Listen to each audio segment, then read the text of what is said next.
Okay, guys, this is Moshe coming to you from Israel and the Galilee on the 12th of March. It's 9:30 in the morning, and our weather looks encouraging today.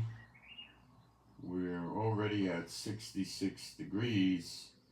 We're going to hit 77, I think.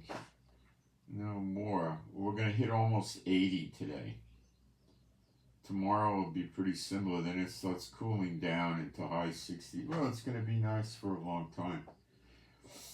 There's slight chance of rain like a week out, but they can't predict the week out. So, that might mean our roof will dry out. Okay, so my internet was out last night. It was very unusual because, well, let me get in and do the chat. I gotta beat people in there before they post before me. So let me get there.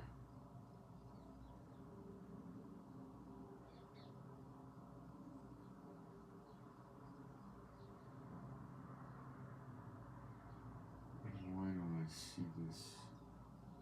Wait a minute. Something's not right. There it is. Okay, it's working. All right. Try not to post until I get out there. Okay, well, people are already posting. I can't do anything about that. Okay. They don't know. I'll be a minute getting my quick posts up.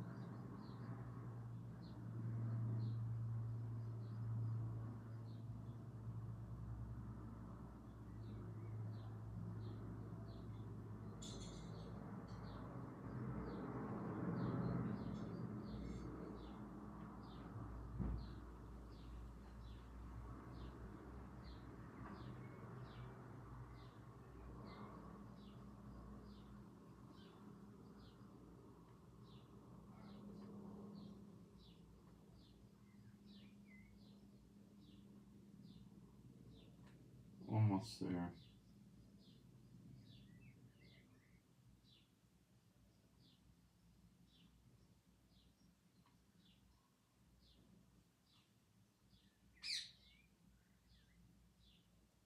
Okay, we're there. All right, finished with that. So I'll tell you about the internet. So last night, I don't know, roughly 8 o'clock in the evening, the internet went out. And I was sitting outside. Now, I've told you frequently that when I would be doing broadcasts from outside, people would start endlessly walking by the fence and getting the dogs to bark.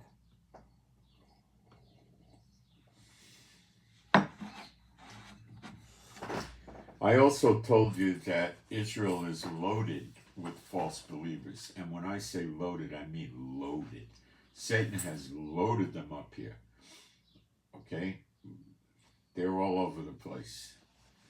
And they, are probably doing this to get at me. So the internet goes off. And somebody might have thought I was doing a broadcast outside because I was holding the iPad. So anyway, it goes off, and I wasn't. And then this happens periodically, so we wait. Usually in a few minutes, it comes back on. About 10 minutes later, the power in the whole village goes off. So right away, we start thinking we got attacked. Then we try the mobile data on the phone, and the phone's working, and the mobile data is working. So the country wasn't attacked. Okay? So we're trying to figure out what the heck is going on. And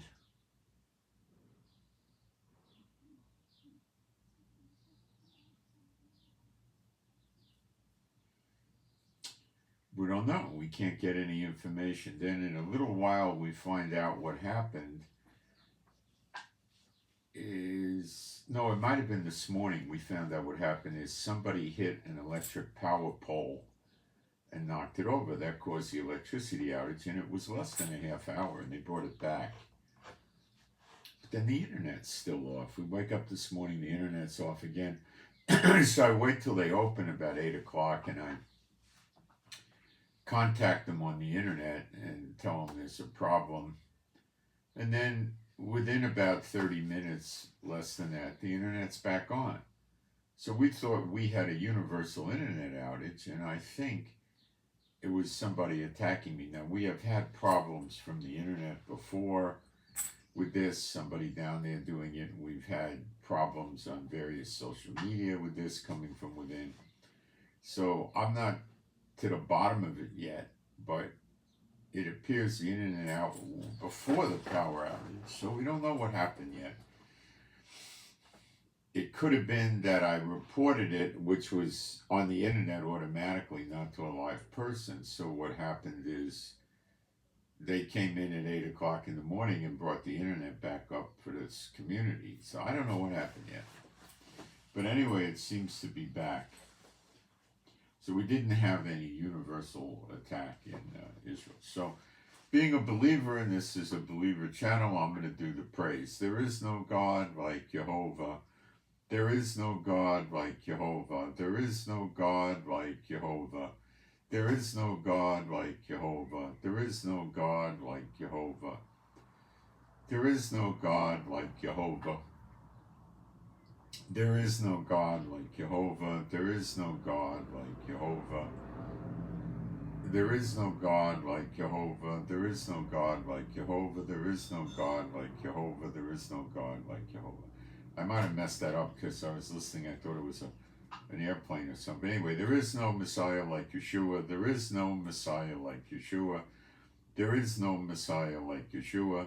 There is no Messiah like Yeshua. There is no Messiah like Yeshua. There is no Messiah like Yeshua. There is no Messiah like Yeshua. So on the war front, the situation with Biden is getting worse. Okay? Netanyahu has gone against Biden, and Biden is saying, oh, I don't think Netanyahu is going to attack Rafah after Ramadan. Biden's out on the television publicly saying, you know, happy Ramadan, you know, we love you Muslims, and great stuff. I mean, it's a mental case, you know.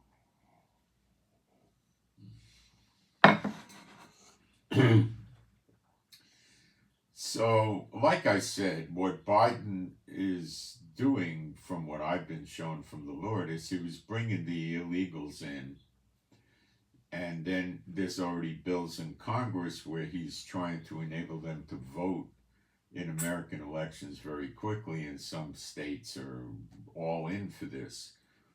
So of course they're going to vote for Biden, who's giving them housing, money, stipends, food stamps, Medicare. You know, why wouldn't they vote for Biden? They're not going to vote for Trump. Trump says he'll round them all up and throw them out. So who are they going to vote for? They'll vote for Biden. So, and they'll be encouraged to vote. The welfare workers will tell them you got to vote or you could lose your welfare. Trump will cut it off. He'll throw you out. So that's why Biden doesn't want to shut the border. 70% of them are sleeper agents, and the high estimates are up to 15 million in. I think it's, in my guess, it's probably between maybe 12 and 15 million.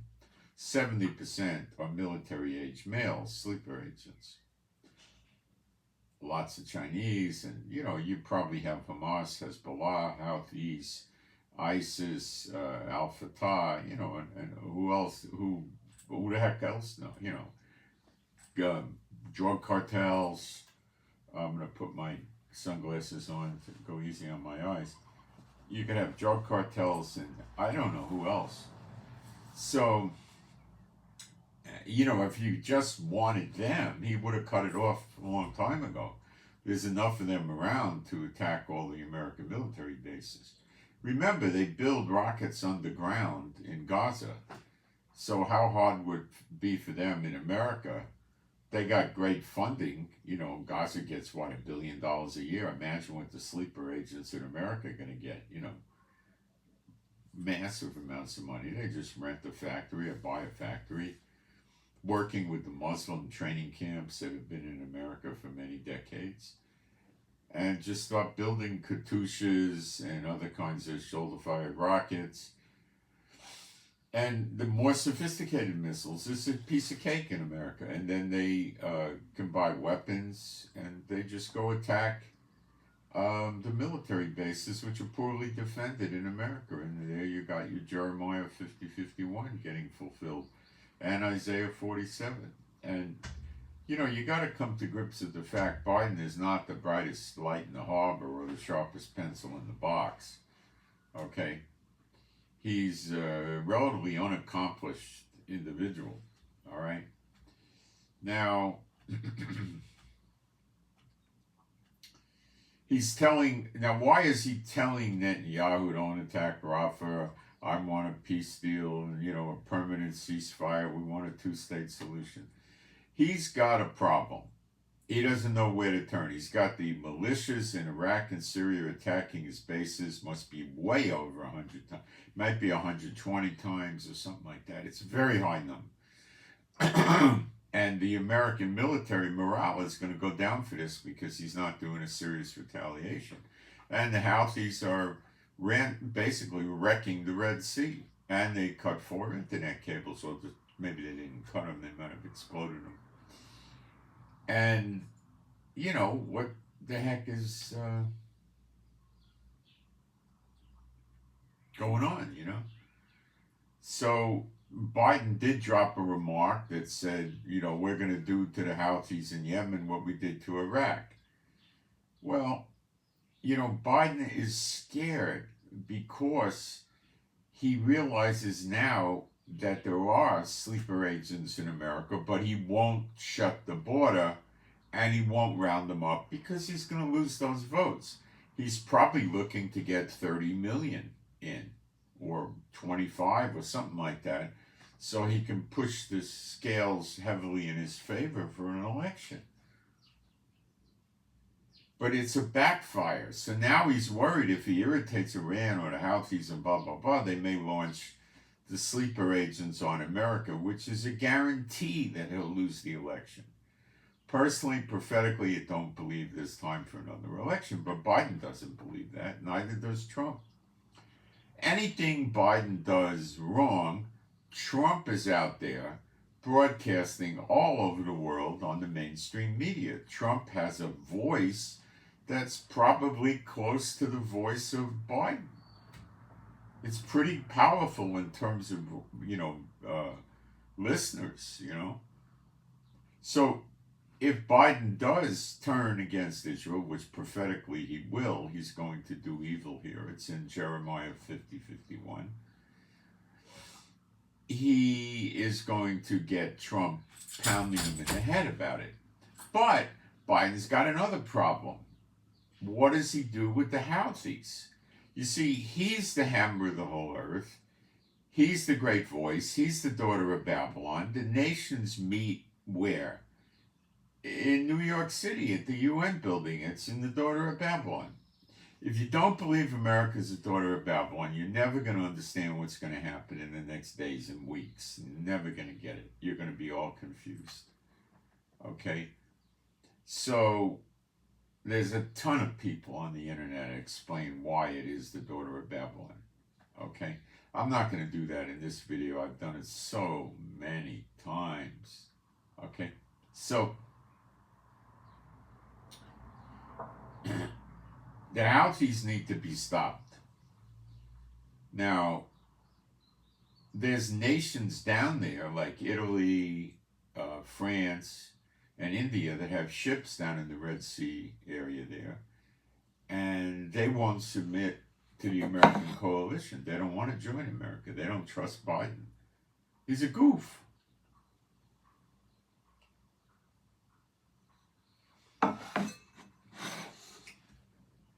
He's not reliable. They don't trust him.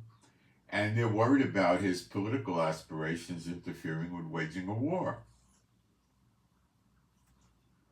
They don't want anything to do with him. So the only way he's going to stop the Houthis is a ground invasion. And that's going to be a large amount of soldiers. And then the Iraq and Syrian militias in Iraq and Syria are really going to attack his bases. And Iran will probably start doing things in the Persian Gulf. And then Russia may see this as a golden opportunity to attack Poland or Lithuania, Latvia, or who knows what else, Sweden, Norway, Denmark, I don't know. And China might say, what a great opportunity to go hit Taiwan. And North Korea might say, what a great opportunity to hit South Korea. And what's Biden do? Never get elected. Trump will be out there. He didn't show strength. He didn't do this. He didn't do that. And now they're pushing us around and the country may not survive. You don't have enough time for January 20th when they swear me in. And that could cause a revolution. You think Trump wouldn't do that? You would. I think, my opinion. And in the middle of all that, the sleeper agents are going to go to work. They're already working, but gently, they're not really working. So Biden says to himself, hey, let's pressure Israel and stop Israel from, Gaza, and then the Houthis will stop, the Lebanese will stop, the attacks on the military bases in Iraq and Syria will stop, and I'll look good in the election. The heck with Israel, we'll throw them under the bus. I don't need Israel. There's not that many Jewish votes in America that I need to worry about. There you go. And now we're hearing he's going to cut off military aid to Israel if we attack Rafah. If we don't attack Rafah, we don't dismantle Hamas. And then Hamas is just going to launch missiles at us. If we leave, I would say in 2 weeks or less, they'll start launching missiles. So we're going to watch and see what the evil Biden does to Israel, but he's going to get mad at Israel. He's going to throw the Jewish votes under the bus. Many of the right-wingers in America that go to churches believe that Israel's a piece of garbage and that, God's finished with Israel and all this nonsense. They don't care about it. They resent Israel. They hate Israel. And they love America. So the left wing will gravitate to him, so he loses the Jewish vote. There's, 6.5 million Jews in America, so how many of those are voting age? 2 million? 3 million? He doesn't care. He can make it up in migrants. And a lot of the Jews are anti-Israel. They passed a law yesterday in Israel that says victims of terrorism in Israel can sue the Palestinian Authority. It passed. Biden's going to go whoop up the wall. Okay? Why? Why did it pass? Because Mahmoud Abbas, who is a favorite pet of Blinken and Biden, runs what's called a slave for pay program. He doesn't officially call it that. But any Palestinian that gets killed in an act of terrorism against a Jew, Mahmoud Abbas and the Palestinian Authority send money to that Palestinian's family for as long as they can. And it runs usually over $3,000 a month. $3,000 a month in Gaza is like $10,000 or $12,000 a month in America. Okay? Now, the other thing that could happen that they do is if the terrorist doesn't get killed and he goes to jail, they pay that stipend to the terrorist family for as long as in jail, and they send him $102, something like that, a month, for him to have commissary money in the jail. Now that may have been eliminated. I think it was. I think it's more Ben-Gvir Our security minister knocked that off. So he is like Murder Incorporated with Frank Nitti and Al Capone. Okay? And Biden loves him. Biden gives him money. The European Union gives him money. Many countries in the world give him money, and he runs this Kill the Jews for Money program. Nobody tells him, we're not going to give you money if you don't stop this. The scripture is, all her lovers have left her. Biden is not a lover of Israel. He just gives lip service. He said, I remember well on public television, that if any of these countries want to open a second front up against Israel, he said in a word, don't. He threatened them. This morning, Lebanon fired over 100 rockets into Israel already. Most landed in open fields. Is that not a second front? They've been doing this since October 8th, lesser amounts. Tell me it's not a second front. What the heck is it? What is it? He won't do nothing. That's why the other European countries don't trust him in the Red Sea. He speaks with a forked tongue. He talks out of both sides of his mouth at the same time. He's a liar, a deceiver. Okay? He was telling Israel the other day, if you attack Rafah, you're crossing a red line. But we won't withdraw our support from Israel. See, he's trying to figure out what's going to hurt him worse in the elections. Leaving the Houthis continue, or knocking Israel down. And his advisors are telling him to knock Israel down. These people have zero fear of Jehovah. Zero. They're completely deluded with the unclean spirits, thinking they're true gods and that they beat Jehovah and all this other nonsense. It's nuts. Okay? They're all nuts. They're all mad. They're drinking the cup of the wrath of the Lord, and they're deceived. They're crazy. They don't know what to believe. They believe anything. America doesn't know what to do now.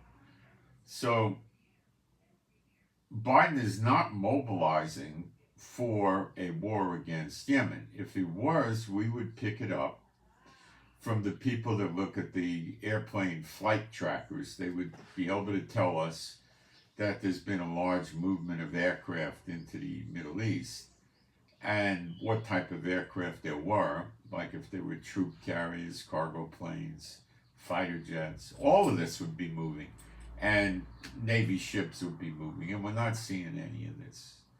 So there's no military buildup further than what there already was before the Houthis.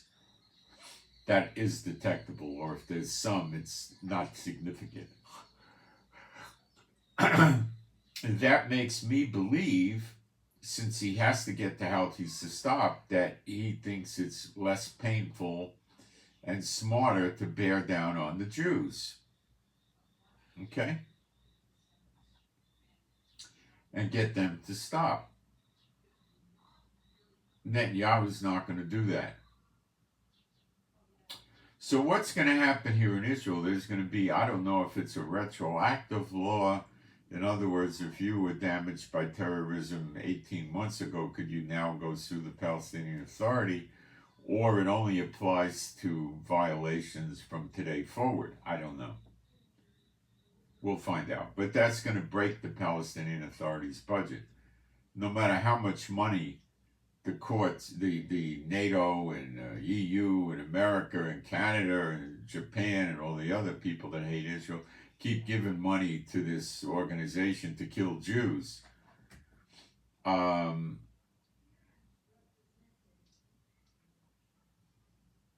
We'll just keep suing them. If the judges award, somebody who lost a father or a wife, they could award them, $25 million, $80 million. And the court has jurisdiction over the Palestinian money because we collect their tax money. So this is probably a concoction of Bezalel Smotrich and Itzmar Ben-Gvir, the two right-wing guys in the Knesset in Israel, they probably came up with this as a way to bust out the Palestinian Authority. Now, Biden wants the Palestinian Authority to run Gaza. So Biden wants the man that has murder incorporated against the Jews in the Palestinian Authority, with Biden's money and many other countries' money, to run the Palestinian Authority. Now, you tell me all her lovers haven't left her. You tell me Biden doesn't hate our guts from our head to our toe. Tell me that. I like to hear it. Okay? Murder Incorporated. All the nations are doing it. Now, ask yourself how this sits with Father God Jehovah and Yeshua the Messiah. How do you think it sits with them? You think they're happy? You think they're pleased with this behavior? What do you think? Let me check the chat real quick. And what do you think they're going to do about it?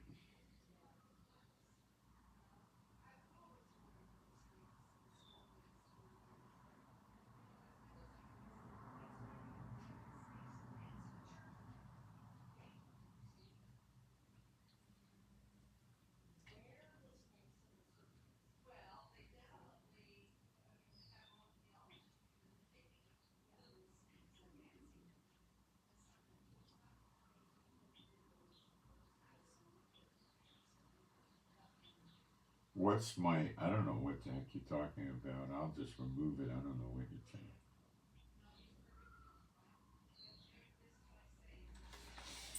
Listen, guys, let me read you a scripture why you should not say hello to the chat. If you're Bible, if you're not Bible believer, you're not going to pay attention to me, obviously. 2 John chapter 9, there's only one chapter, verse 9.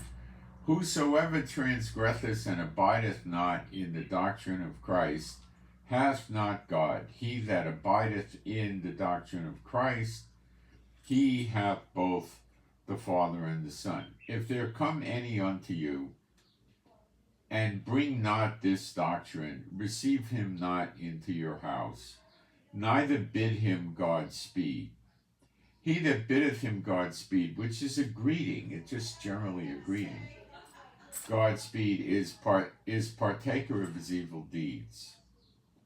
Many people that come into this chat are with the enemy, the devil, and hate us, and you go in there and greet the chat. You don't want to do that. If you're a believer in Yeshua HaMashiach, you really don't want to do that. Okay? You should learn these scriptures. It's spiritual warfare 101. How to protect yourself. Put on the whole armor of God.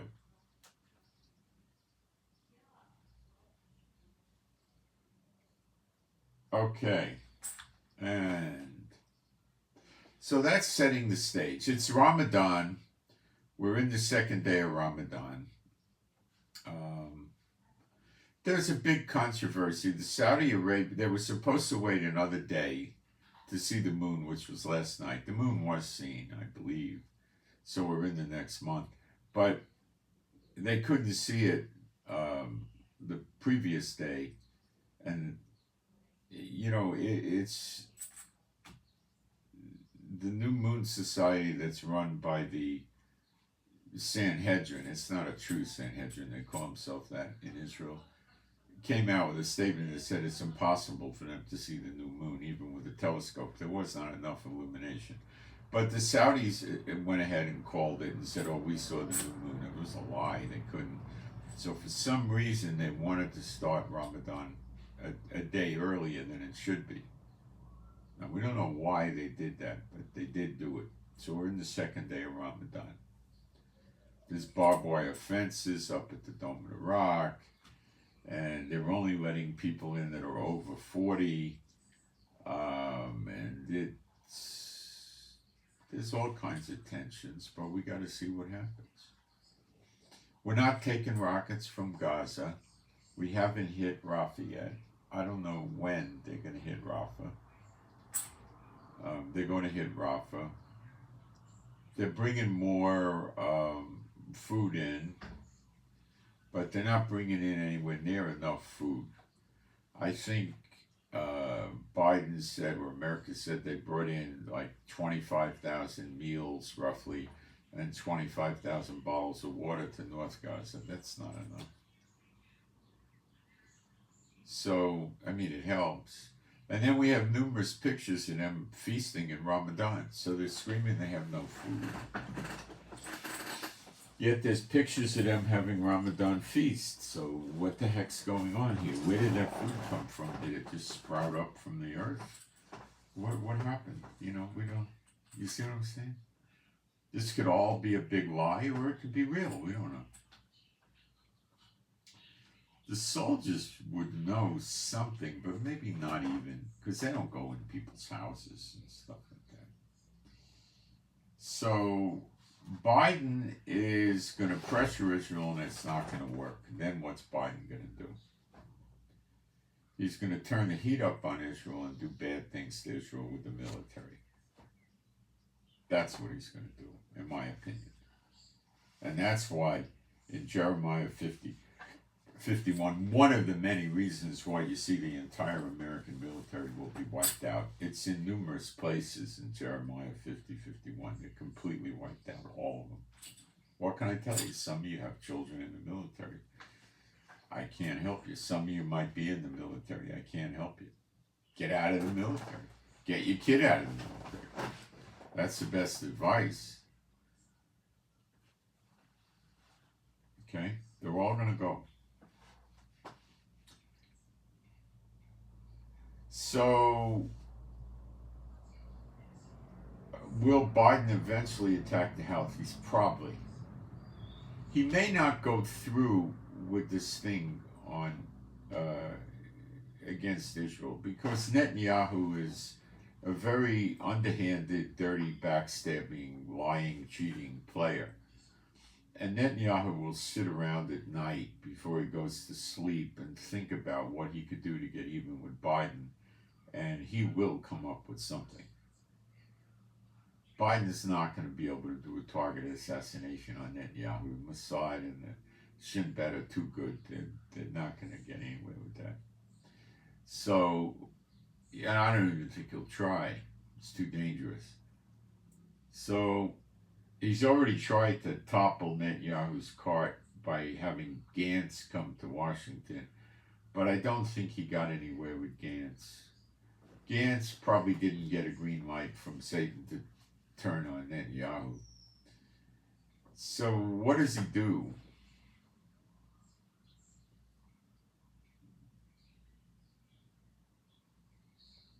He looks very bad with the bases being attacked in Iraq and Syria, with Lebanon attacking Israel, with the situation in Hamas deteriorated all over the place from his point of view, and the Houthis jamming up the shipping. So I don't know what he's going to do. He's got a problem with Iran. And he's got a problem with Russia and Ukraine and NATO. And he's got a problem with China and Taiwan and North Korea and South Korea. And now he's got a problem with Haiti. He's probably going to send troops into Haiti to try to restore order. You see, he's the hammer of the whole earth. Now, the other nations are finished with him. They don't want him anymore, so he's going. Okay? But the country's going. God doesn't want them. They're in a snare. Jeremiah chapter 50, verse 24. Jehovah put America in a snare. And Biden doesn't know what to do because he's in the snare. He's getting it from all sides, and he doesn't know what to do. Israel's not listening, Iraq's not listening, Syria's not listening, Iran's not listening, Lebanon's not listening, Gaza's not listening, Russia's not listening, China's not obeying, Cuba's not really obeying, Venezuela's not obeying. Who the heck is obeying, you know? The problem with going into hitting the Houthis is the Houthis may hit Saudi Arabia. Now, the Houthis are planning on coming up into Israel to help Gaza, Hamas in Gaza. Now, the way I reckon it, the best way for them to do that would be to go up through Saudi Arabia, but is Saudi Arabia going to let them do that? And if Saudi Arabia doesn't let them do it, they'll start missile attacking the big oil refineries in Saudi Arabia, which they destroyed the Aramco facility twice in the last year or so, but it was rebuilt rather rapidly. So what the heck does Biden do? You see, it's an impossible situation.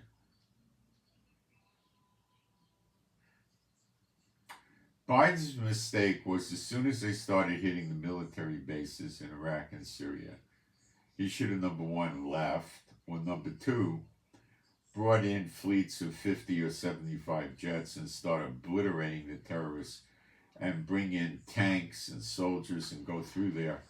But the amount of terrorists is in the several hundred thousands. You got to understand that. It's not 20 or 50,000, it's hundreds of thousands. Biden doesn't know what to do. Is Iran going to send soldiers to the Middle East to fight against? No, Iran's going to use the puppets.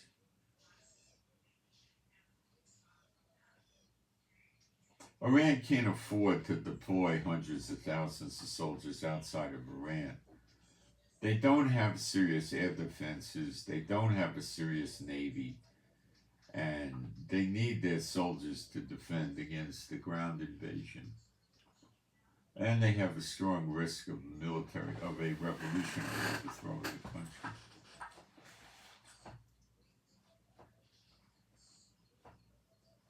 So in Jeremiah 30:11, which is associated with the birth pangs, we read some interesting things.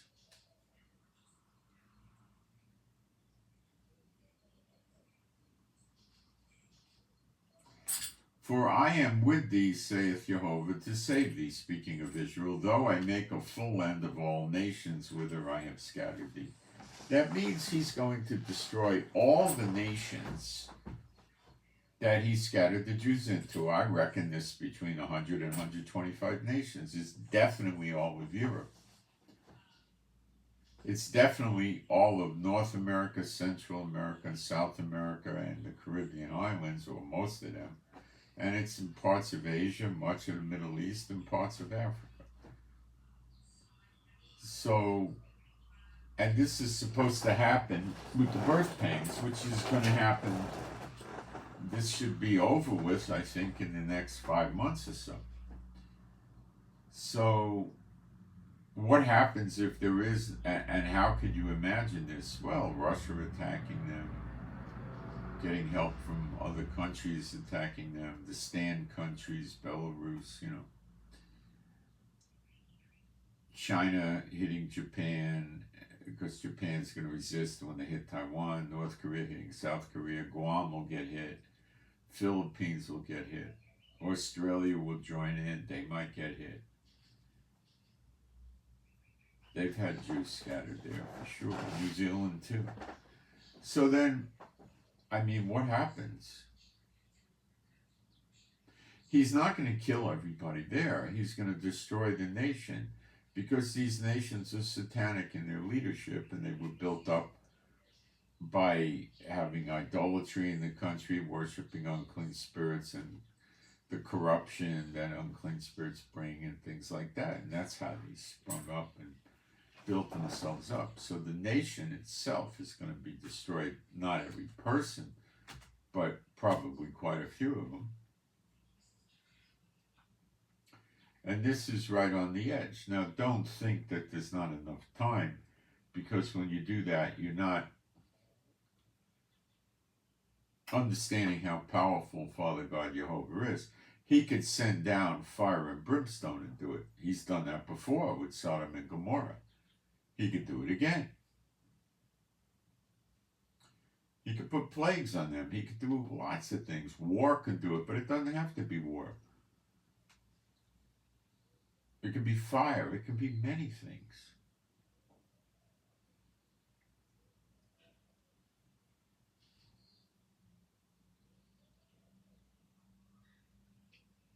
Okay? We don't know. But this is big. But we just don't see it right now.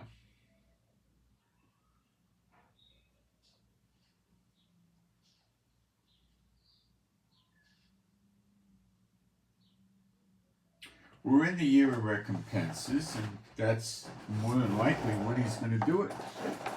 And they're all opposed to Israel. They support a two-state solution. They support the Palestinian state. They give the murderer Mahmoud Abbas money to pay terrorists to kill Jews and all of this stuff. So it all comes. Let me take a quick look at the chat because people can put bad things up in the chat. Let me see what's going on.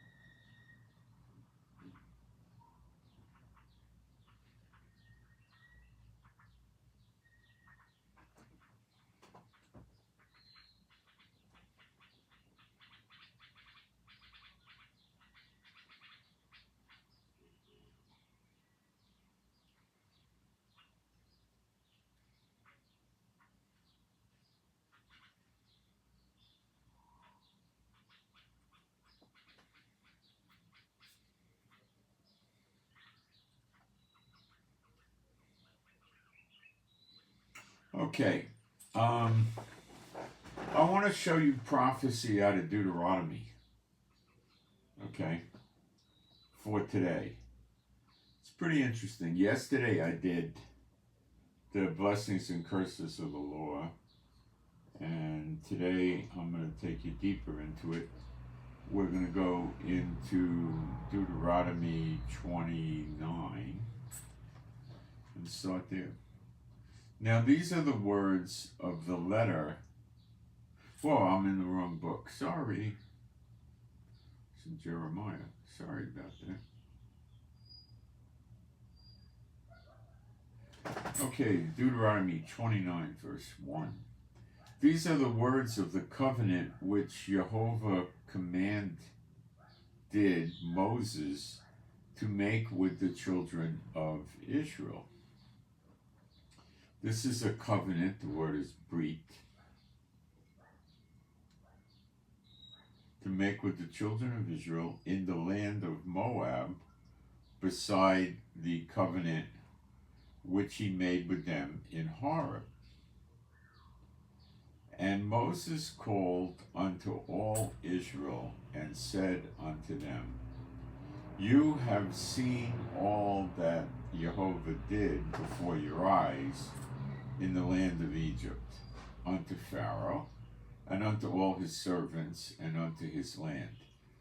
The great temptations which thine eyes have seen, the signs, and those great miracles. Yet Jehovah hath not given you a heart to perceive, and eyes to see, and ears to hear unto this day. So they had a heart made out of stone. He said, hath not given you a heart like this. And I have led you 40 years in the wilderness. Your clothes are not waxen, that means worn out, waxen old upon you. And thy shoe is not waxen old upon thy foot. Now, imagine they're walking around for 40 years and their shoes didn't wear out and their clothes didn't wear out. Now, maybe you could get 2 years out of a good pair of shoes, 3 years, but 40 years.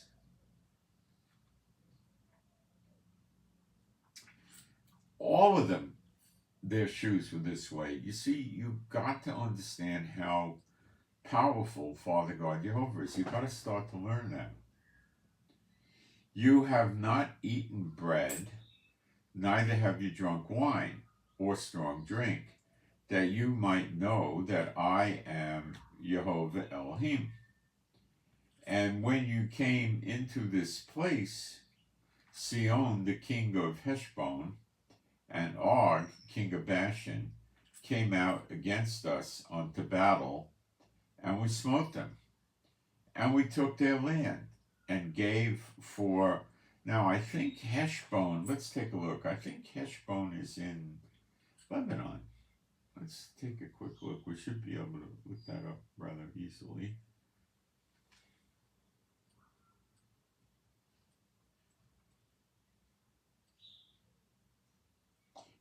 I could be wrong. It could be in Syria. Heshbon is a word that means an accounting or an accountant. Like when you ask for the check in a restaurant, you might say, ask for the Heshbon.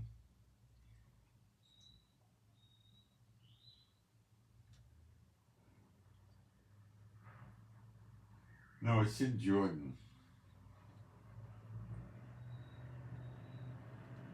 Okay, so they did get a lot of Jordan, so it's in Jordan. Okay, my error.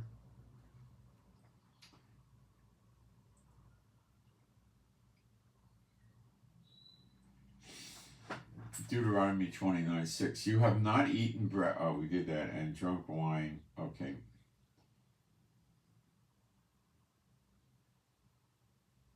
I'm in verse 8. And we took their land and gave it for an inheritance unto the Reubenites and to the Gadites and to half tribe of Manasseh. Keep therefore the words of this covenant and do them, that you may prosper in all that you do. You stand this day, all of you, before Jehovah Elohim, the Lord your God. They put it in English incorrectly. It's Jehovah God, but the God is plural. Your God, your captains of your tribes. It's not captains, it's heads of the tribes, The heads or the leaders of each tribe. And the word for tribes, you could say tribes, branches or something, okay. Your elders, and that's your, older people.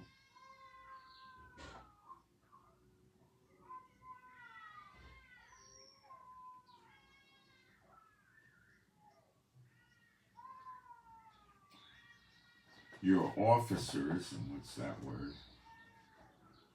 Shoter, that's the word for police. Yeah, officers. With all the men of Israel. Your little ones, your wives, and thy strangers that is in thy camp, from the ewer of the wood unto the drawer of thy water, that thou shouldst enter into covenant with the Lord.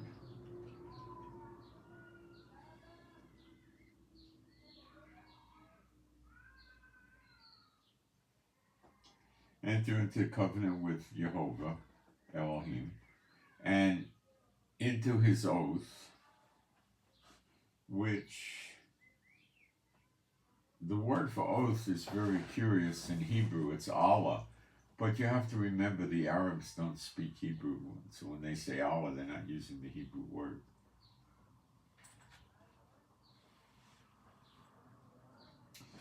Into his oath, which Jehovah Elohim maketh with thee this day, that he may establish thee today for a people unto himself, that he may be unto thee a God, as he hath said unto thee, and as he hath sworn unto thy fathers, to Abraham, to Yitzhak and Yaakov, Abraham, Yitzhak, and Yaakov, which is Abraham, Isaac, and Jacob. Neither with you only do I make this covenant and this oath, but with him that standeth here with us this day before Jehovah Elohim, and also with him that is not here with us today. For you know how we have, so the ones that are not there are us, the future. Okay?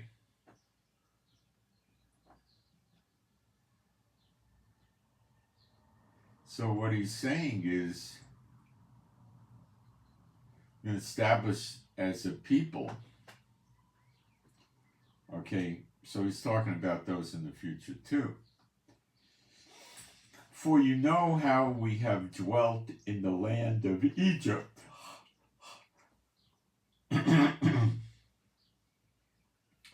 And how we came through the nations which you passed by, and you have seen their abominations and their idols, wood and stone, silver and gold, which were among them.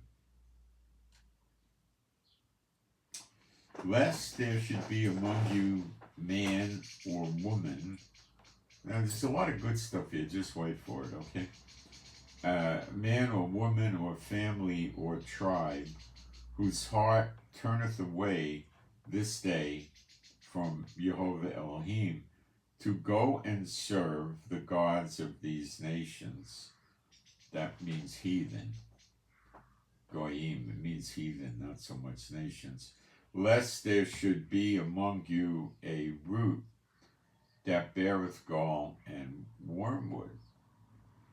And it come to pass, when he heareth the words of this curse, the curses of the Lord, we covered yesterday in Deuteronomy 28, that he bless himself in his heart, saying, I shall have peace, though I walk in the imaginations of my heart, and drunkenness to thirst. See, God chastens those he loves. He doesn't love these people.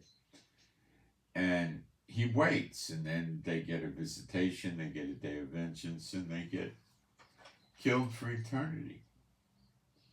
Jehovah will not spare him. They don't make it. Then the anger of Jehovah and his jealousy shall smoke against that man, and all the curses that are written in this book shall lie upon him, and Jehovah shall blot out his name from under heaven. Then, in bad way, eternally. And Jehovah shall separate unto him unto evil out of all the tribes of Israel, according to all the curses of the covenant that are written in this book of the law. So what happened on October 7th? They attacked the south of Israel from Gaza, and they killed hundreds of people at some music festival. This was a demonic, New Age idiot thing where they were trying to use music to bring peace in the world.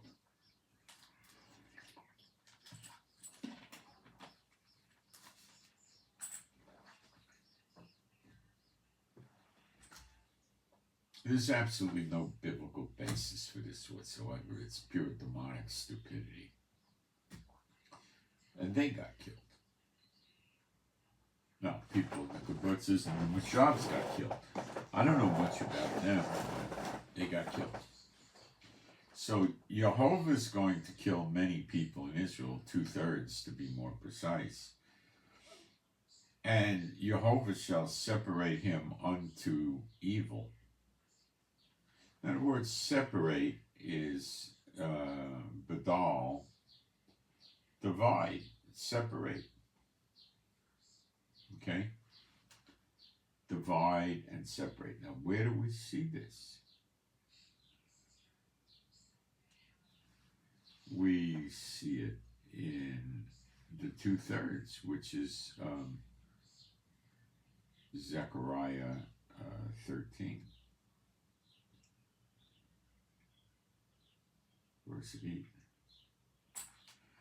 And it shall come to pass that in all the land, saith Jehovah, 2 parts therein shall be cut off and die, but the third shall be left therein, and I will bring the third part through the fire, and will refine them as silver is refined, and try them as gold is tried. They shall call upon my name, and I will hear them. I will say, it is my people, and they shall say, Jehovah Elohim. There it is. Keep working on this. Deuteronomy 29:21. And Jehovah will separate him to evil out of all the tribes of Israel, according to all the curses of the covenant that are written in this book of the law. So they burned them, they raped them, they beat them, they took them into captivity back into Gaza, blah, blah, blah. The curses of the Lord, pretty much. So that the generation to come of your children that shall rise up after you, and the stranger that shall come from a far land, shall say, when they see the plague of that land, and the sicknesses which the Lord hath laid upon it. And the sicknesses word doesn't sit too good. Tachlo.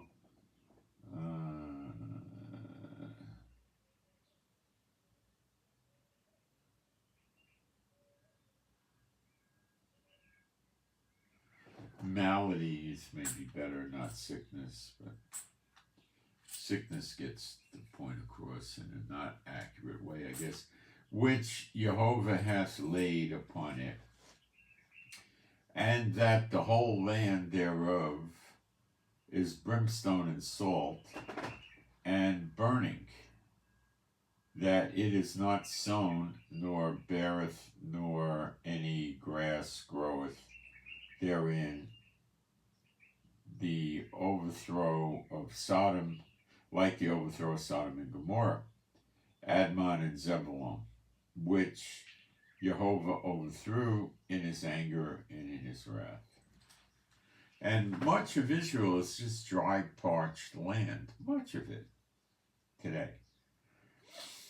Even all heathens shall say, wherefore hath Jehovah done thus unto this land? What meaneth the heat of the great anger?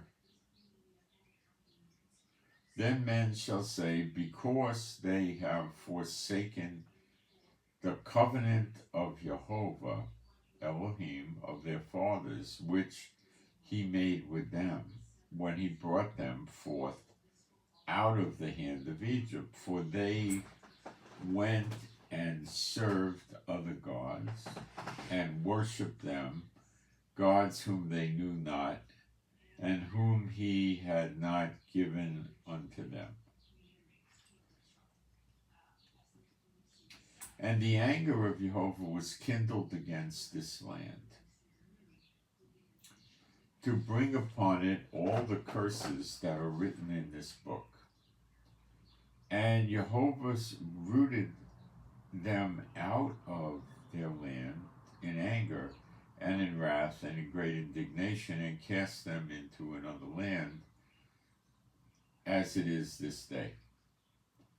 The secret things before belong unto Jehovah Elohim, but those things which are revealed belonging unto us and to our children forever, that we may do all the words of this law.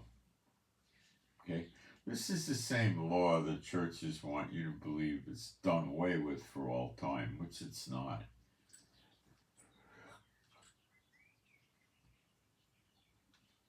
Let me check my notes for a minute.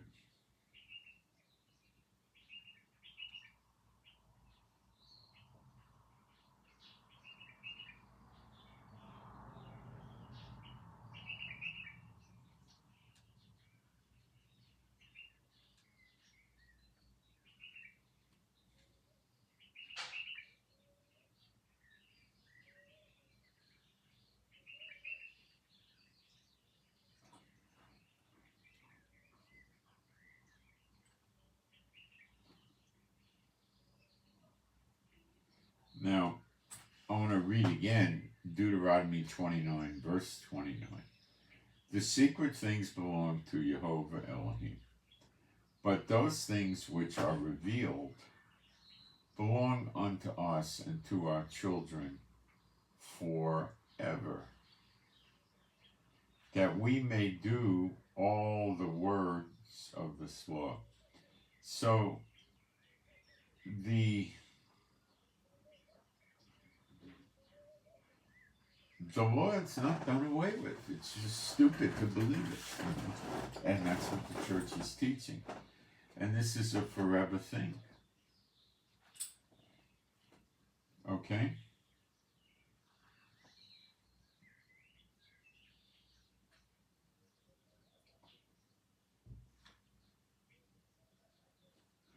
Jump up to verse 20. Jehovah will not spare him, but then the anger of Jehovah and his jealousy shall smoke against that man, and all the curses that are written in this book shall be upon him. Jehovah shall blot out his name from under him. So they're not going to make it. When it's talking blot out his name from under heaven, it means they're not in the book of life. It's over for them. So the worshiping the unclean spirits is going to be the end of them. And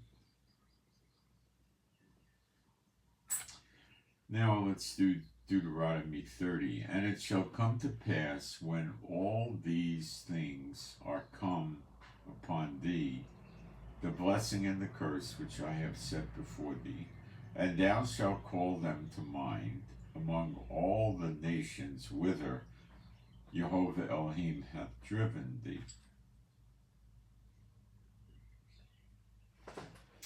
And shall return unto Jehovah Elohim, and shall obey his voice according to all that I command thee this day, thou and thy children with all thine heart and with all thy soul, that then Jehovah Elohim will turn thy captivity and have compassion upon thee, and will return and gather thee from all the nations, the heathens, whither the Lord thy God hath scattered thee. So I imagine he's going to destroy the nations at around the time of the second Exodus. This is the second Exodus. This would be coming after Zechariah 12:10, which would be in the year of redemption, probably not in the year of recompenses, which is now until about August 1st, 2024. So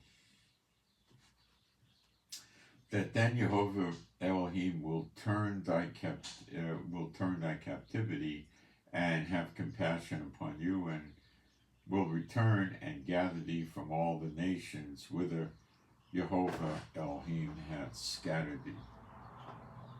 So they're going to be coming back, and probably that's going to have some very close relationship with Jeremiah 30:11, the destruction of all the nations he scattered them into.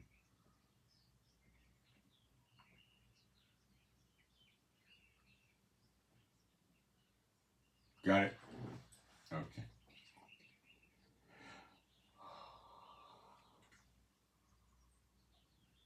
Deuteronomy 30, verse 4. If any of thine be driven out unto the outmost part of heaven from thence, will Jehovah Elohim gather thee, and from thence will he fetch thee. Now this is not to say there's going to be people living on the moon and Mars, and this is a figure of speech, okay? And Jehovah Elohim will bring thee into the land which thy fathers possessed.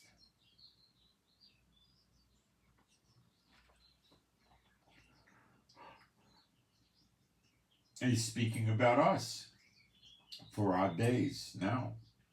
And thou shalt possess it, and he will do thee good, and multiply thee above thy fathers. And Jehovah Elohim will circumcise thy heart and the heart of thy seed, to love Jehovah Elohim with all thy heart and with all thy soul, that thou mayest live. Now, we need to look at circumcise thy heart. I don't want to get very graphic, but I don't know what, you're not going to cut off a piece of the heart surrounding the heart. It's a figure of speech. Okay, but there's going to be a lot of this. Well, let's keep going, and I'll put it together for you. And Jehovah Elohim will put all these curses upon thine enemies. So the curses of the Lord go on our enemies, and on them that hate thee, which persecuted thee.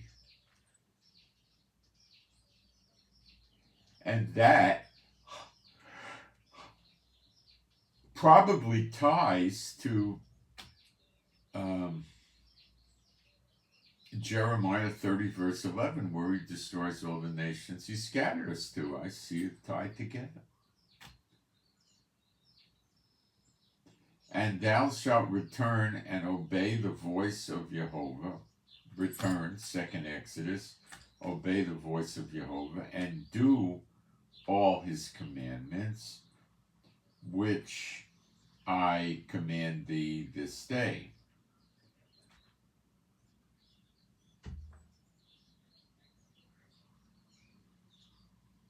And Jehovah Elohim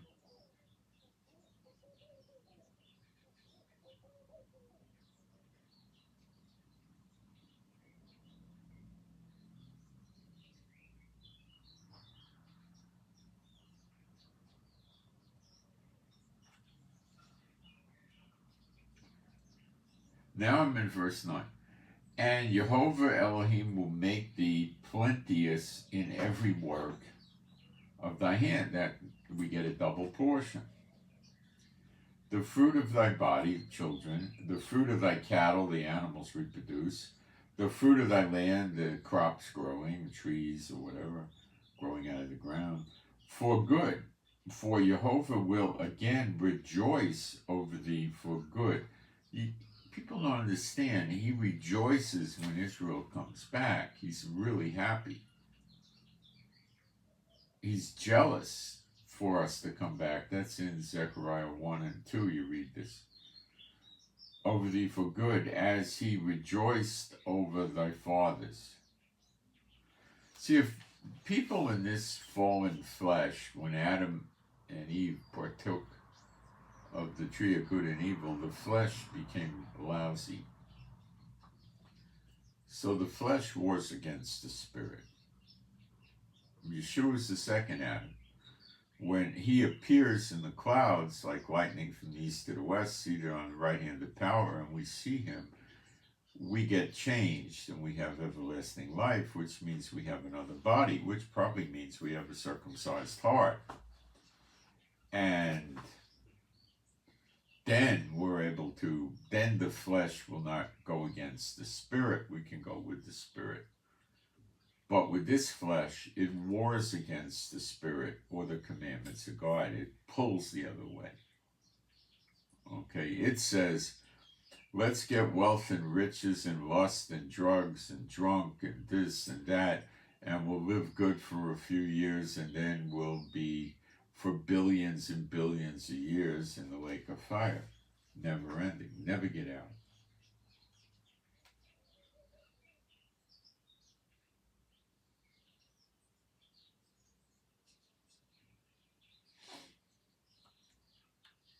If thou shalt hearken unto the voice of the Lord thy God to keep his commandments and his statutes, which are written, the statutes are performing the law. So if somebody does adultery or does something wrong, you put the judgments on them. Well, no, that's the judgment. So the commandments and the statutes, thou shalt do this, thou shalt not, more in the statutes, which are written in this book of the law. And the word for law is Torah.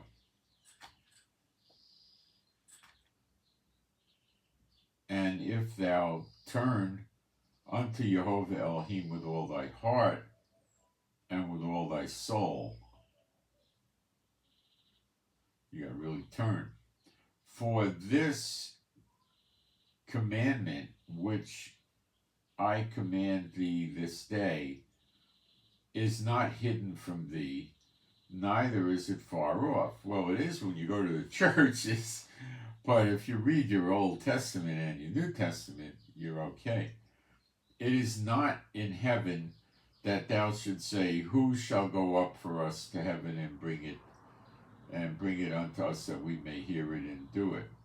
Neither is it beyond the sea that thou should say, who shall go over the sea for us and bring it unto us that we may hear it and do it. But the word is very near or nigh unto you, in thy mouth, in thy heart, that thou mayest do it.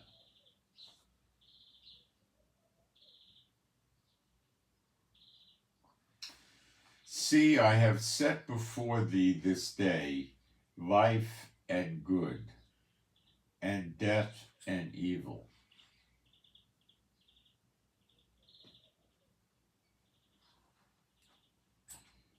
Okay, so you've got a bifurcated, or you got two paths. You got the path for eternal life and paradise in heaven with the Heavenly Father, and you have the path of hanging out with Satan in the lake of fire for eternity, and you could choose what you want. But the flesh is so fallen from what Adam did and Eve did that the flesh doesn't go for the things of God. It goes for the things that Satan likes, which are what the flesh likes. Let's just feed the flesh now. Good food, nice house, nice car. Don't worry about it when you're dead. Well, that's an idiot doctrine. See, I have set before thee this day life and good, and death and evil.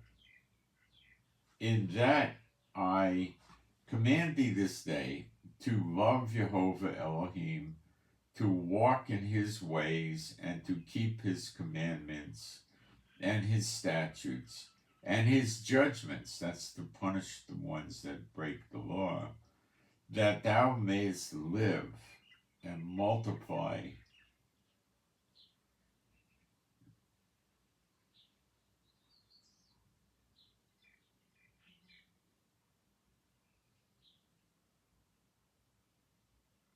Live and multiply. Now the word for live is that chaya word. Life, live. And multiply, have lots of kids. And you see, kids, when you're living a long time, not 100 or 120 years, when you're living many hundreds of years, and you have so many kids, well, the kids come into the family, they work in what you have, and your animals reproduce generously. So if you got 100 cows, 300 years later, you might have 78,000 or 250,000. The house is built, you don't have to keep buying a house, you got a lot of things, And to keep the children work with the family, when we get restored, we'll have a double portion, so we're going to have servants and slaves, actually. Let me see what I got here. Somebody's hitting on me for something. I don't know what this is. Let me go back.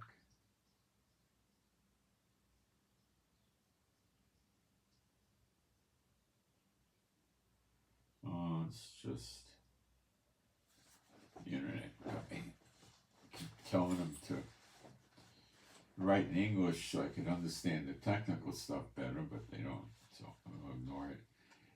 In that I command thee this day to love Jehovah Elohim, to walk in his ways, and to keep his commandments and his statutes and his judgments, that thou mayest live and multiply. And Jehovah Elohim shall bless thee in the land. See, it's in the land you get blessed. It's in the land he accepts you, not in the nations. It's in the land. Whither thou goest to possess it. But if thy heart turn away, so that thou wilt not hear, but shalt be drawn away, and worship other gods and serve them. This is really one of the worst things you could do. There's other bad things, but this is bad. I denounce unto you this day that you shall surely perish, and that you shall not prolong your days upon the land whither thou passest over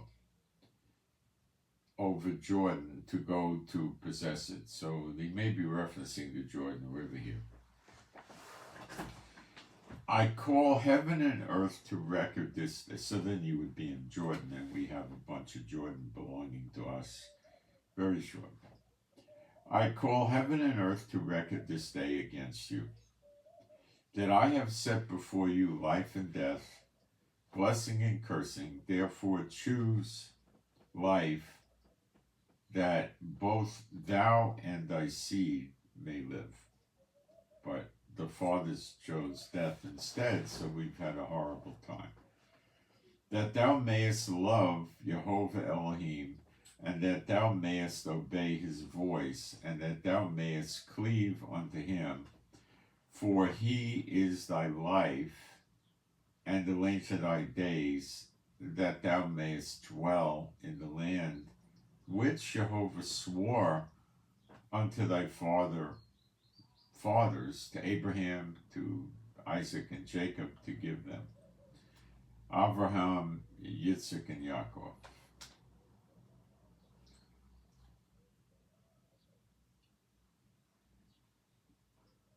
It tells you a whole lot, and it tells you why a lot of these people in Israel are going to get, killed, cut off.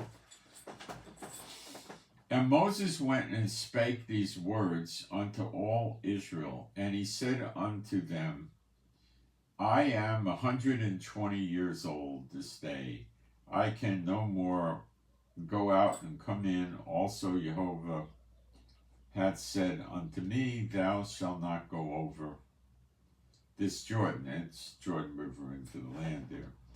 Jehovah Elohim, he will go over before thee, and he will destroy these nations from before thee, and thou shalt possess them. And Yahshua, there's no J in Hebrew, so it's Yahshua, not Yeshua, Yahshua.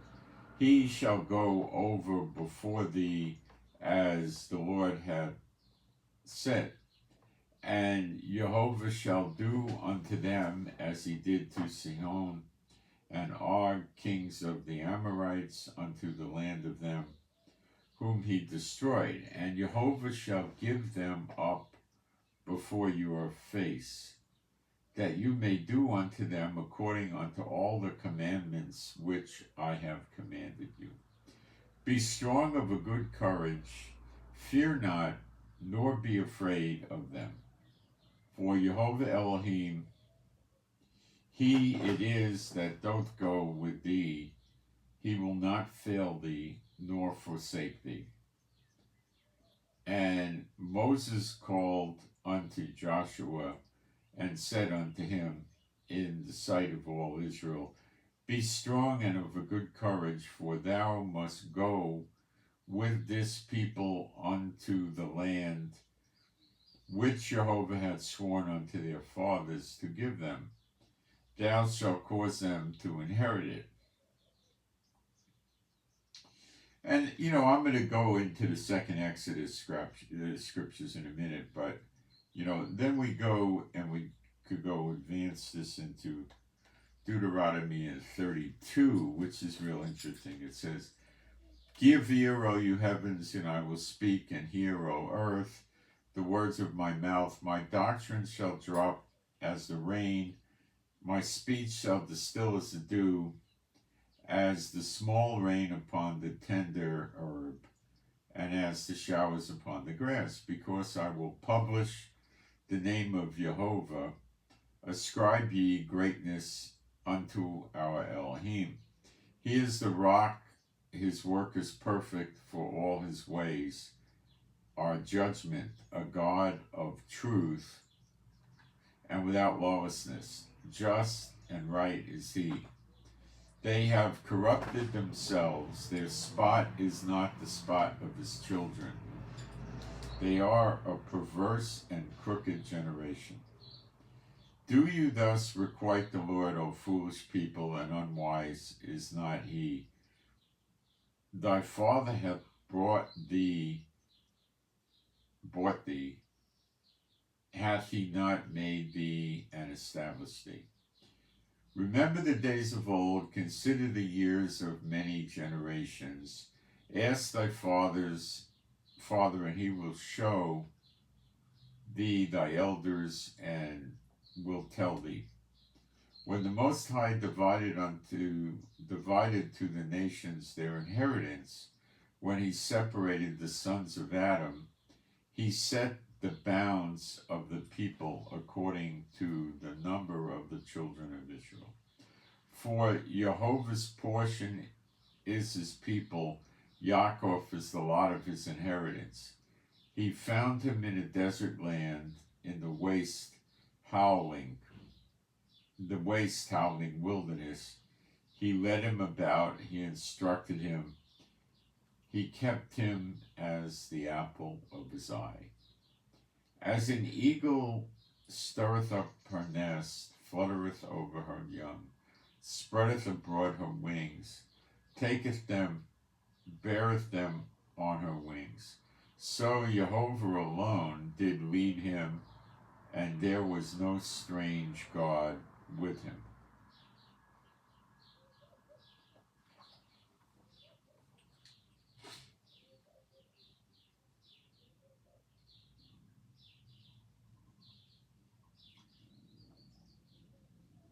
And when we read again in there about the song of Moses, and then we get in Revelation, there's another song we give us. So it's interesting. Only I believe the virgins could learn the new song. Okay, let's talk about the second Exodus. We'll go to Jeremiah, I think 16. Let's take a look if I got that right.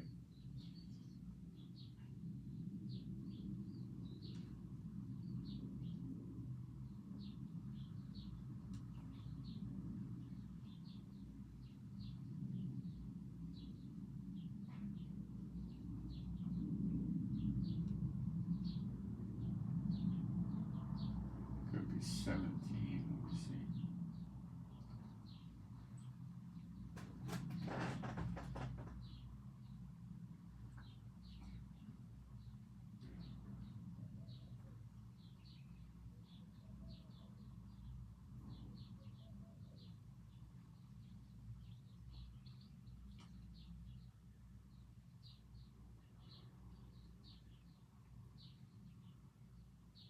Yeah, I think we picked this up in Jeremiah 16:15. But Jehovah liveth, that brought the children of Israel from the land of the north, and from all the lands whither he had driven them, and I will bring them again into their land that I gave unto their fathers. Now this is for us, because it wasn't a Rome captivity, it wasn't a Babylon or an Egypt captivity. This is all over the place captivity. Behold, I will send for many fishers, saith the Lord, and they shall fish them. And after will I send for many hunters, and they shall hunt them from every mountain and from every hill, and out of holes of the rocks. For my eyes are upon all their ways, they are not hid from my face. Neither is their lawlessness or iniquity hid from mine own eyes. And first I will recompense their lawlessness and their sin double.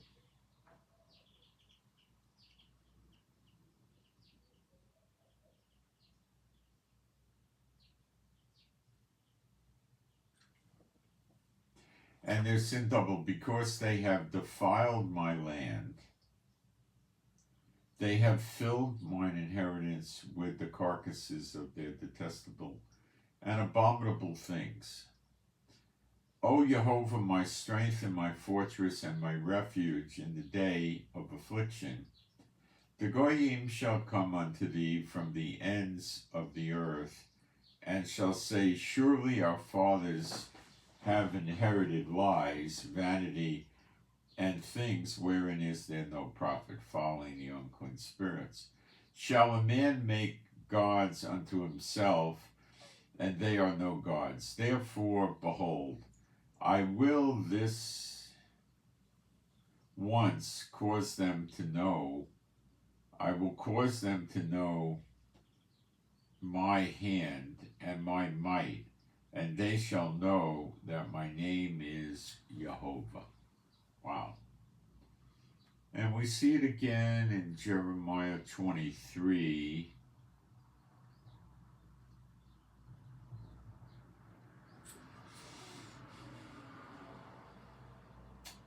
Woe unto the pastors that destroy and scatter the sheep of my pasture. That's Israel.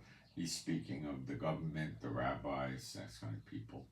Therefore, thus saith Jehovah Elohim Yisrael, Jehovah God of Israel, against the pastors that feed.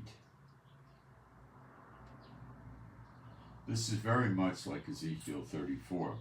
Against the pastors that feed my people, you have scattered my flock and driven them away, and have not visited them. Behold, I will visit upon you the evil of your doings, saith the Lord, and I will gather the remnant of my flock out of all countries. Second Exodus, whither I have driven them, and will bring them again to their folds, Israel, and they shall be fruitful and increase, double portion.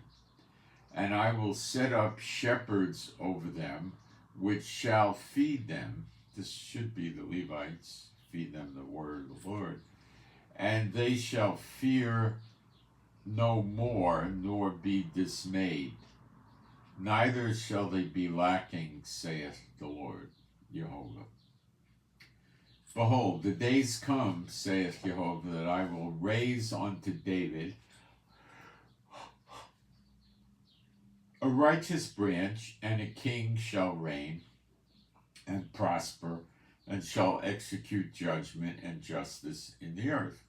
Now, he's talking of Yeshua, and he's also talking about David shall never lack a man to sit on the throne. And he's talking about the anointed prince, which you could read about in Ezekiel 45 and other places, in the next temple that comes from the line of David. In his days, Judah shall be saved. Amen. And Israel shall dwell safely. And this is his name whereby he shall be called Jehovah Tzedek, Jehovah Righteousness. Therefore, behold, the days come, saith Jehovah. Now that doesn't sound like Yeshua, Jehovah Tzedek. It probably sounds more like something the anointed prince from the line of David would have on a crown, something more like that.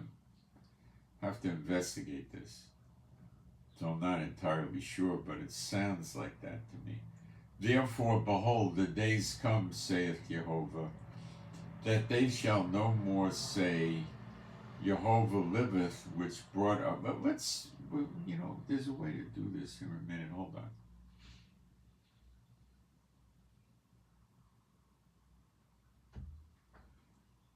Hang on.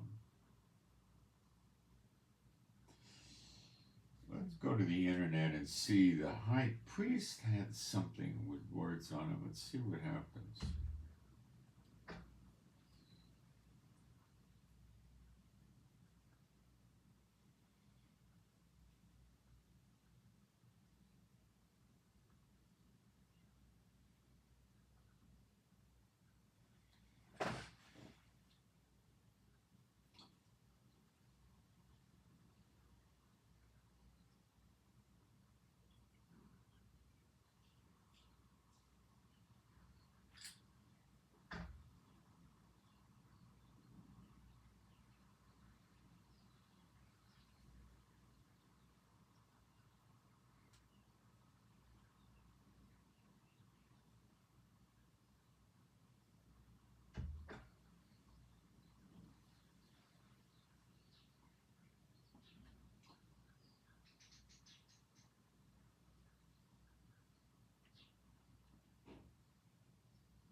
Let's look at it. I think it's Exodus 39.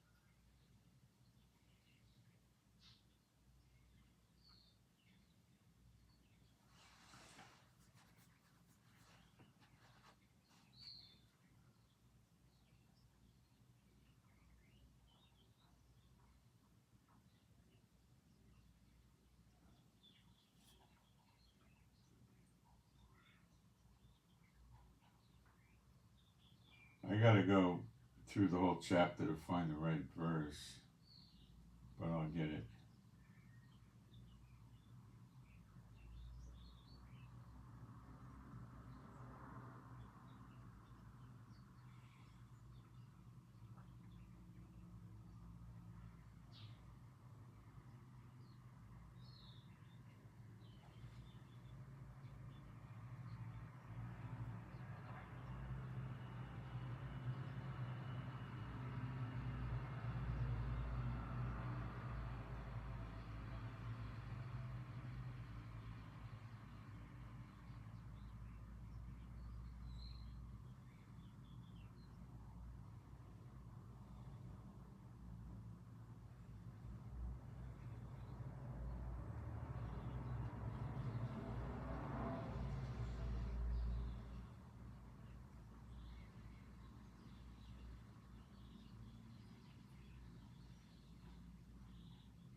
Still digging through this here.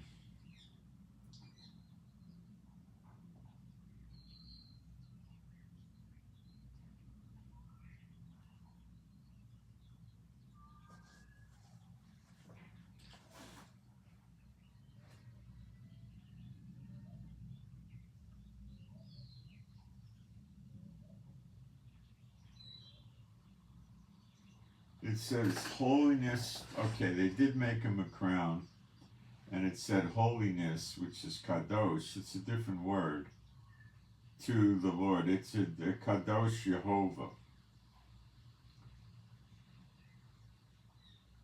So it's a little different word, though. It's a different word.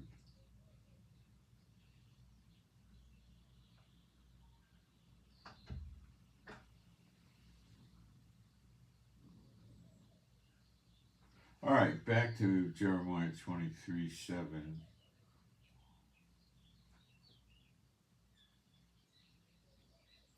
And here it says, therefore, behold, the days come, saith the Lord, that they shall no more say, no, wait a minute, it's one verse up, verse 6. And this is the name wherewith he shall be called. And it says, Jehovah Tzedek, justice or righteousness. So it changed. It changed. So it could be Yeshua's reference, but it could also mean the anointed prince wears such a crown. I'm not entirely sure about this yet.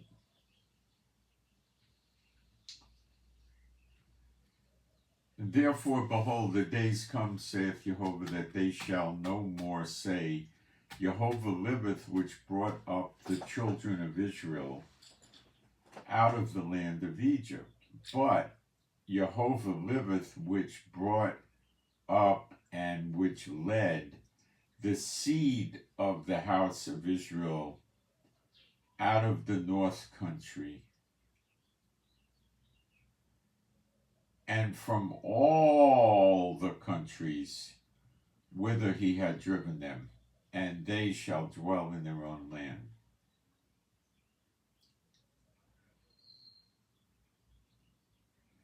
they're going to no more talk about Moses' deliverance from Egypt. They're going to talk about this next deliverance, which I think will be courtesy of Jehovah and using the two witnesses to effect it.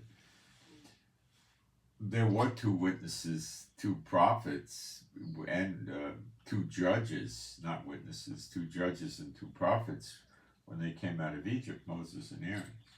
My heart within me is broken because of the prophets, all my bones shake.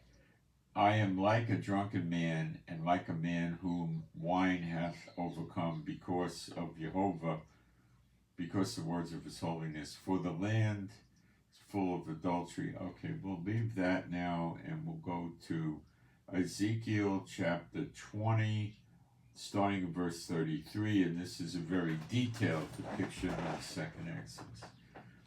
Again, whoops, gotta go to verse Ezekiel 30. No, I got it backwards. Ezekiel 20, verse 33. As I live, saith Adonai Jehovah, surely with a mighty hand and a stretched out arm, and with fury poured out, will I rule over you. And I will bring you out from the people, and will gather you out of the countries wherein ye are scattered, with a mighty hand, and with a stretched out arm, and with fury poured out. So does it sound like maybe he's going to destroy these nations that he scattered us into because we're there, and he gets us out, and in the process he destroys the nations? But it says we're not going to come out with haste. We're going to stroll out casually. Could the two witnesses burn nations up in a few minutes? Sure. Call fire down. They can do all the plagues. They could send rats. They could send frogs. They could send buffalo. What do you want? Elephants. You want 783,000 elephants here? You got them. Nothing's too hard for Jehovah. They could send lions. They could, anything they want, they could do. They could send big hailstones down. They could send boils on the people, whatever. They can put a plague like he did on the firstborn son, and they die. And that's one good explanation why you read them leaving these countries with wealth and riches, being carried and transported by the kings and the royalty to Israel, and then they stay here as our slaves or servants, and they bring offerings of gold and silver and wealth and riches, clothes and all kinds of stuff as an offering to Jehovah. Nice explanation, isn't it? Sounds pretty good to me, if I don't say so myself.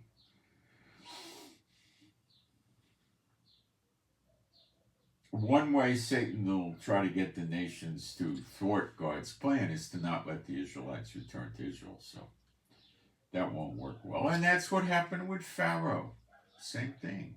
And that's what happened in Babylon. He didn't want to let them go. It's going to happen again. The Roman captivity is still on. I mean, it's not over yet. They're scattered all over the place.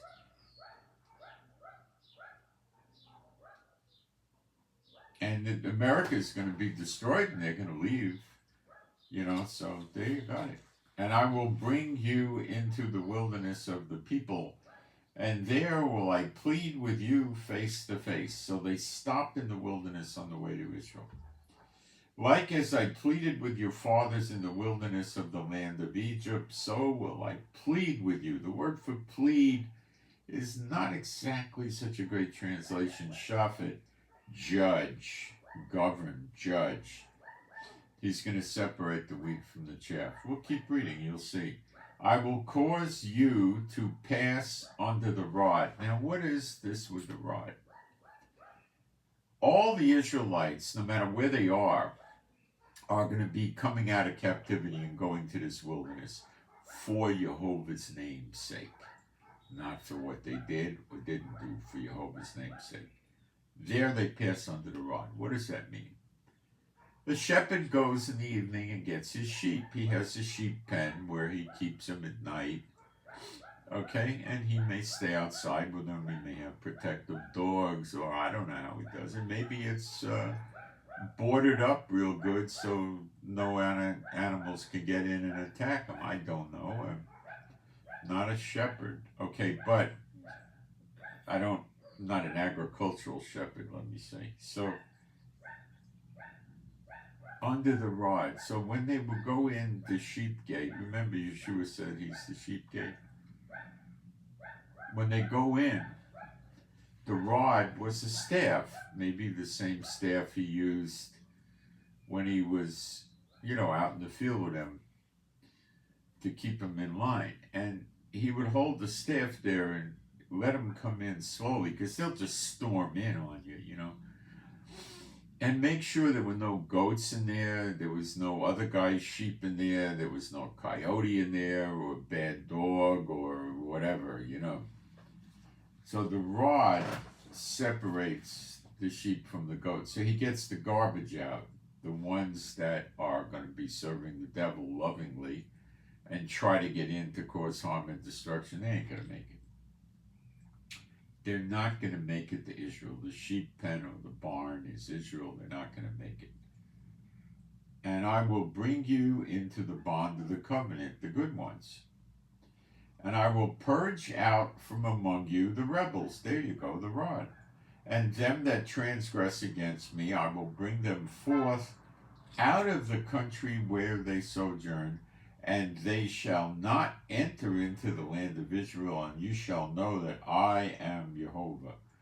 As for you, O house of Israel, thus saith Jehovah Elohim, go you, serve you, every one his idols, and hereafter also, if you will not hearken unto me, but pollute you not my holy name no more with your gifts and with your idols. For in my holy mountain, in the mountain of the height of Israel, this mountain's not there yet. It's called Mount Zion. Many centuries ago, soldiers dismantled it so the Jews couldn't build another temple. It's still not there. So when they talk about building a second temple, it ain't on the right place by definition. And it is not where the Dome of the Rock is. That's off to the side. And the wall there is the wall from the Russian fort next to the old temple, next to Herod's temple, which was called Fort Antonius. So they're actually praying at a wall from a fort of the Romans, not from the temple. They're making Yeshua out to be a false prophet because he said not one stone will be left standing. Well, there are the stones. Yeah, but they're from the Roman fort. Why would Yeshua care about that? In the mountain, well, because it was on Israel, but he didn't reference that. He referenced the stones pertaining to the temple, not the Roman fort. Not somebody's house 5 miles away either, In the mountain of the height of Israel, saith Jehovah Elohim, there shall all the house of Israel, all of them in the land, the ones that make it to the land, serve me. There will I accept them. See, he accepts you in the land of Israel. This is an important component. Okay, accept them, and there will I require your offerings and the first fruits of your oblations with all your holy things. And they teach the law is dead. I will accept you with your sweet saith. The churches teach that. And many Messianic congregations are Jewish churches. They're not much better. They're no good. I will accept you with all of them. I will accept you with your sweet savor when I bring you out from the people and gather you out of the countries wherein you have been scattered. Gathers them out of the countries where they were scattered. All of them. And I will be sanctified in you before the heathen. The countries they've been scattered are the same countries in Jeremiah 30, verse 11. He's going to bring them out with fury, with an outstretched hand. Judge them. Jeremiah 30:11. All the nations I scattered to you into will be destroyed.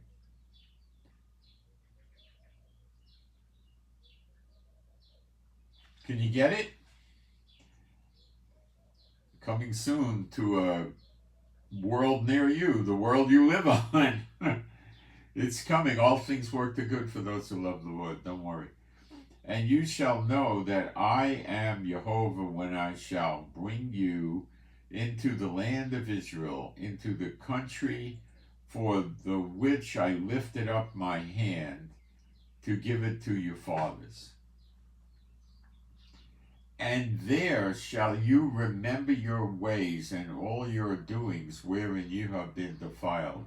And you shall loathe yourselves in your own sight for all your evils that you have committed. And you shall know that I am Jehovah when I have wrought with you for my name's sake, not according to your wicked ways, nor according to your corrupt doings, O you house of Israel, saith Adonai Jehovah.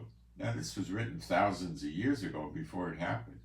Moreover, the word of the Lord came unto me, saying, Son of man, turn thy face towards the south, and drop thy word towards the south, and prophesy against the forest of the south field, and say to the forest of the south, Hear the word of Jehovah. Thus saith Jehovah Elohim, Behold, I will kindle a fire in thee, it shall devour every green tree in thee, every dry tree. The flaming flame shall not be quenched, and all faces of the south to the north shall be burned therein. Now this is where the Gaza are attacked, but I don't think this happened, not to this fullness. And all flesh shall see that I, Jehovah, have kindled it, it shall not be quenched. Then said I, Ah, Lord God, they say to me, Dost thou speak in parables? Let me take a look at our illustrious chat here and see what needs to be disposed of.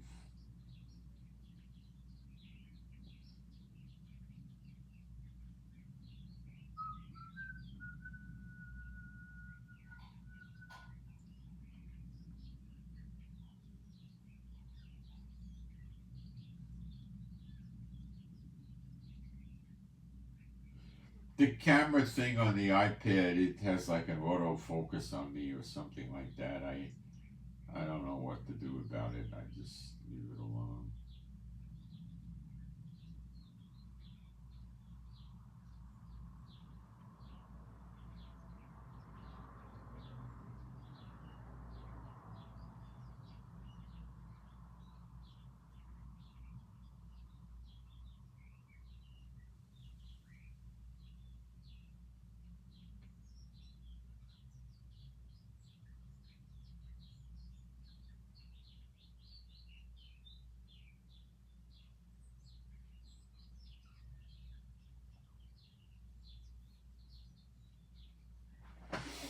I'll go to Mark 7 in a minute.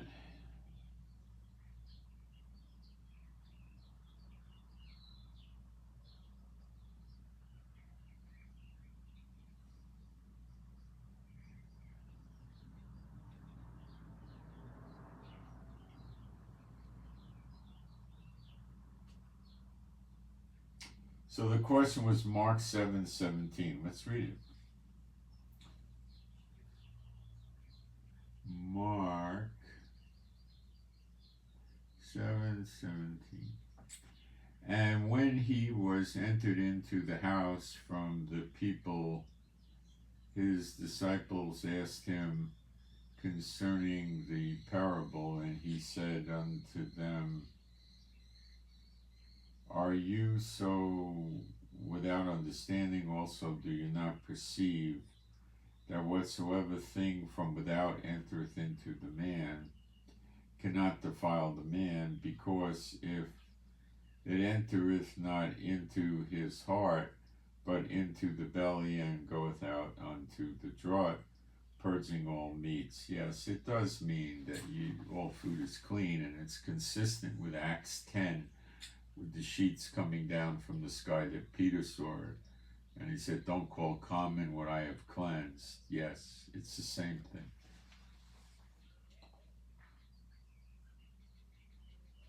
All right, do I have anything else in the chat with a question?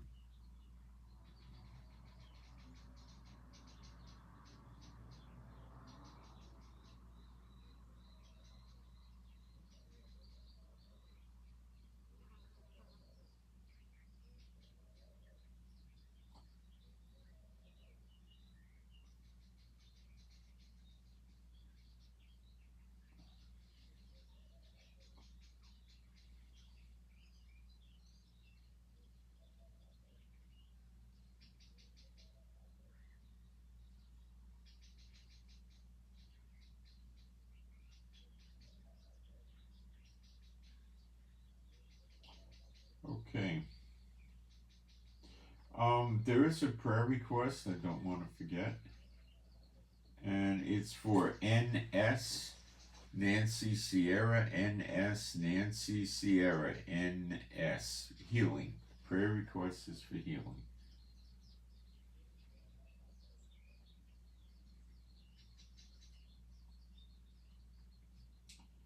Okay. I think I've accomplished what I wanted to accomplish today. So please pray for me and my wife for peace, safety, protection, joy, healing of our bodies, and pray for our animals and pets, which are all rescues, to be happy, healthy, and whole. And thank you for those giving offerings, and pray for the peace of Jerusalem, and pray for better videos, that I get better videos. And pray the internet keeps working. Okay, guys, that's what I got for now. And I send my shalom to all those who love Yeshua HaMashiach, and I'm out.